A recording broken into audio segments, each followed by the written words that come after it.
Do you ever buy a product, not because of its effectiveness, but because it's got a clever name? No, Brad, I'm a person of substance. What do you mean? So, man, this is very different, Paul Thurrott. So, there's a type of grass, it's probably a weed that grows. It's called nutsedge. I believe it's a weed. You said nuts itch? Nutsedge, I believe it is. Yeah. Anyways, it's like yellow grass, and it grows like 3 times faster than normal grass. I'm pretty sure it's a weed or whatever. And every year I get it in the same spot, and you just go out and you spray it, and it dies, and then it's over for the season until next season it comes back. Anyways, there's a product out there, and I buy it every year because, well, not every year, but whatever. I buy it because it has a clever name. And that cover name is? Sedgehammer. That's pretty good. Yeah. I mean, there's other products out there that might work better, but I'm like, you know what? Mm-hmm. Yep, going with the witty name. I like it. I'm going to buy it. And so I do. Okay. And I spray it. It works okay? Yeah, I mean, it doesn't kill it permanently, but it kills it for long enough and doesn't kill the grass. And I see. Mm-hmm. So it's not like a sledgehammer. But it's sedge, not sedge. It's like a butter knife. That's pretty. Yeah, but sedge knife doesn't really work. Or sedge. Sedge be gone. Sedge temporary solution. Just doesn't have the Maybe ring. they have a sedge insider program that I can get a part of. Yeah. I was just venting, really. I'm not sure what else to call it. One of the weirdisms of the Windows Insider program, and I know it's a long list, and this one is really far down. It just doesn't impact anybody, really. But if you have a Windows on ARM device and you enroll it in the Windows Insider program and you put it in the dev channel, you can't get out of it. There's no such thing as a Windows on ARM ISO that you can download officially. I suppose I could go to the manufacturer and kind of figure out a way out of it, but with the Insider program, the advice is always like, well, if you have to pay this thing, you just get the ISO and you're out. And it's like, yeah, I can't do that. And with the dev channel in particular, and the reason this has come up for me is that at some point last year, the only way to get x64 emulation was to get in the dev channel. And then they made it part of Windows 11, but I don't use this computer that much. I don't remember why it's in the dev channel, but I missed those. There were a couple of windows. I think there was one last August, and then there was one this past, I don't know, March or something, where for a couple of weeks they were like, yeah, you can get into the beta channel. And if you get into the beta channel, you can configure it to say when it goes to the next Windows version, disenroll this thing automatically. But that's not available in dev because it's not tied to any version of Windows. And because they don't offer you where to get out, it's like a one-way dead-end street. So, yeah. So I've been trying to work through that. That's been fun. I'm going to figure it out, Brad. And I will break the law if I have to make it work. Well, we wish you the best on your ARM journey. Because it's imperative that this piece of crap computer be usable. Well, I don't know. Maybe it's not imperative. I don't know. Still angry about Viva Sales, by the way, which was announced yesterday. Viva Sales. You seen this? Oh, I'm sorry. No, I didn't see this. I'm not surprised. You're saying, in other words, there's a new product called Viva Sales, not they've announced how many Viva licenses they've sold. Oh, no.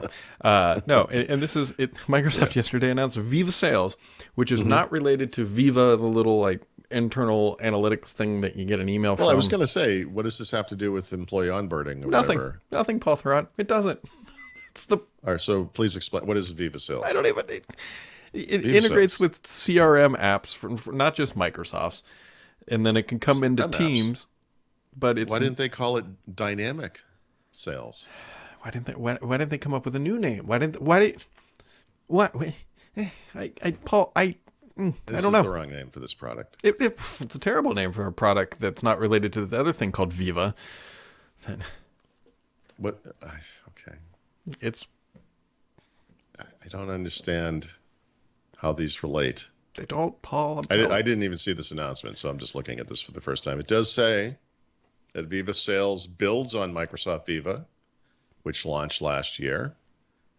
But I did not It brings together communications, knowledge, learning goals, and insights to power every person and team to achieve more from anywhere. Now with Viva Sales, we're delivering the first role-based Viva application specifically designed to meet sellers' needs. This is in no way related to anything else in Viva. That's stupid.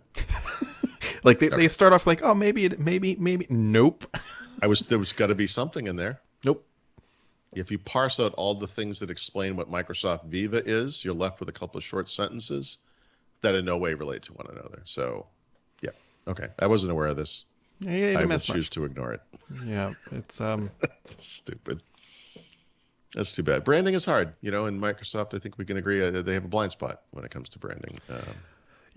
Such as Defender for Individuals, because which is a great name. It was.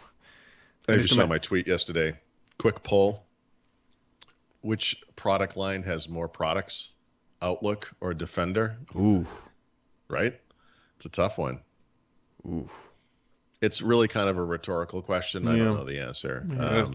It's probably Defender, honestly. Yeah, I think Defender, I would think at this point. But, woof. And if you can consider historical names as well, like, products that have since been rebranded or whatever, it's almost certainly Defender. I mean, they've been using this name forever. They use it for things like, they use it for, it's crazy, like how often like that term comes up. When they say Defender for Individuals, all I imagine is a guy with a riot shield just standing in a corner, just right. Protect this family if I'm paying for certain things. This is my favorite people to face off with in Call of Duty, the guys with the riot shields. Sometimes you can get their toes. Well, yes, that's fun. That's true. Mm-hmm. That's a good one if you can do that. Or you get their head sometimes right over the top of it. But the better thing to do, this is always my favorite choice for anything in Call of Duty, is take out the rocket and just blow that guy 20 feet in the air, riot shield and all. Since we're talking Call of Duty, we had a brilliant moment last night playing with a friend. And we were playing duos. It was Warzone. We were in a chopper. Yep. And I have a rich history of flying choppers into hard objects, and we all explode and die. It's brilliant. Sure. But I hit there's like in the center of Caldera, it's like a volcano, and there's like ledges on top. And I flew a chopper, and it clipped the edge, and the thing flipped over. But I tail slapped somebody and killed him. Nice. Yeah, I shredded the blades of the rotor, kind of the small one. And I have a picture of this. Oh, I love that. And I can tweet it or whatever. But anyway, so like you can see in the chopper, my buddy sitting on the guns on the side, and the guy we tail slapped died like 1/100th of a second before we exploded. But here's where it got fun. So I dropped this image into the group chat where I can see it's like, look, I got a guy. I didn't blow us all up. I killed him first. And it kicked off a string of Top Gun quotes because he responded with, "We were inverted." Now, if you're familiar with Top Gun, there's a whole conversation string that followed that. It was just like 30 minutes of us just like completing this conversation. It is the dumbest scene in the original Top Gun. Ooh, I don't know about the dumbest scene. I know it's a rich list, but it's among the dumbest. You're telling me that when he flew upside down within inches of a Russian jet in an incident that would have triggered World War III in real life, and then gave the guy the finger while upside down, is not the dumbest scene in Top Gun? This is quite a movie. If there's any, if you're watching Top Gun for reality, you're watching. Top Gun was not intended to be a documentary. No, it's like you're writing checks that your body can't cash. Yep.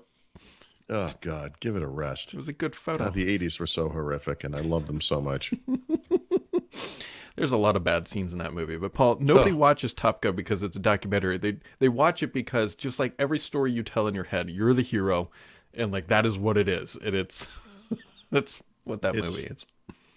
Yeah, there's some good YouTube videos about this, like how that like this guy in Top Gun would have been like arraigned on like war crime charges, and it's just it's ridiculous, but.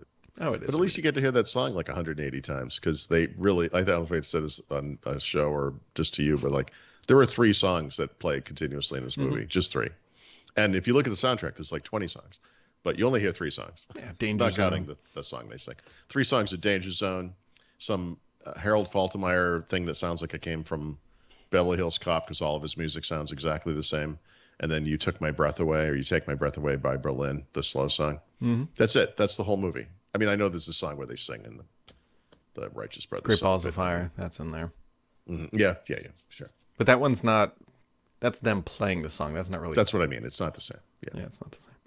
And you got to throw some dog tags in the ocean. And anyways, it's Friday. See you on Monday. Which is great, but another great scene, right? You've lost your friend. How to memorialize him? Throw away his dog tags. gonna dump him in the same ocean where Osama bin Laden ended up. Oh God, we're done.